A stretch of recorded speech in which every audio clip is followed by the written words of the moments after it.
Here's a quick review of the Simpson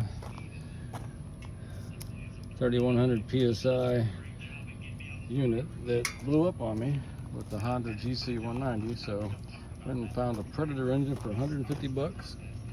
And to be honest with you, it runs better than the Honda motor did.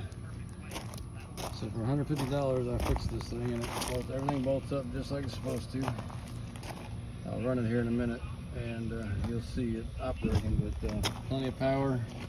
Now long term we'll see how it works out, but it's 150 bucks. Quick way to repair your pressure washer and not replace the GC190 engine, even though Harbor Freight doesn't list that as one of the motors that it matches up with. It absolutely does.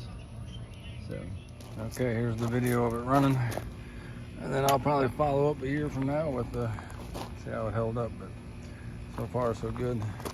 Kick the choke on, throttles up. Here we go.